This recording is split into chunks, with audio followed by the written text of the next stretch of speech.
Okay, this is a short presentation about the persuasive memos. Your assignment is to write 2 persuasive professional memos of 150 to 200 words. Each memo must contain a thesis or main point, must take a position and be persuasive to the selected audience. Pick a topic that you are interested in, that you have experience with, that you can actually imagine a real audience.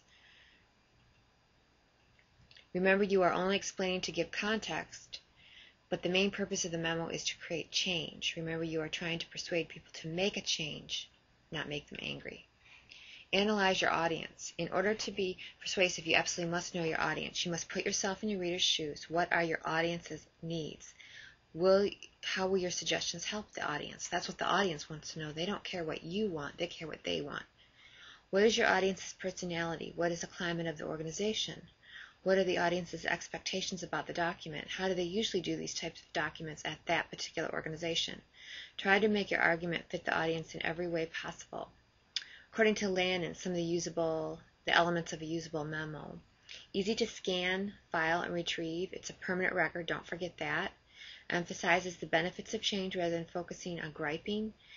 Does not sound like griping. Contains the usual elements like to, from, date, subject, introductory paragraphs, topic headings, block paragraphs, short paragraphs, no signature, heading with the name of the organization labeled memo or memorandum. Okay, student samples. Oh, you should review the assignment. So review the assignment and make sure that you've done all of the requirements of the assignment. There's also some helpful hints in there. These are some examples from previous semesters. A spectacularly designed memo. It's got the name of the company here, the label, memorandum. It's got the to, from, date, subject. It gives a nice little context here, very short. It provides a table. It's got recommendations, so it was laid out very well. Creative use of a table and good explanation of meaning of tables. So before the table, this person put a couple sentences here giving context for the table. It's really helpful to do that. It's better even to label your table, like table 1, and then refer to the table in the text before the table appears. That's the standard way that you do it in technical writing. Nice use of subheadings. Here we have subheadings. I do want you to know that there should not be a space between the paragraph and the subheading.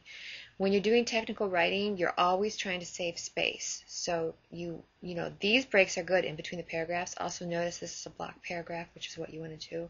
But the space in between the heading and the next paragraph is not appropriate. The other thing is between the period and the next letter, at the end of a sentence, you should have one space here, and you can use search and replace in Microsoft Word. You search for dot space space and replace it with dot space, and it will go and replace all of that throughout your document.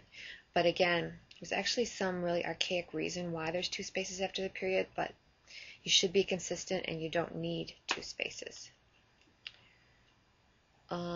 Okay, Clinton County's Chief Association. This is heading, the name of the company or the organization, and it has a really nice appearance here. They have the memorandum label to, from, date, subject, and then they have their subheadings and proper spacing between the paragraph and the subheading, and then proper spacing between the various subheadings. And this looks like it would be a document that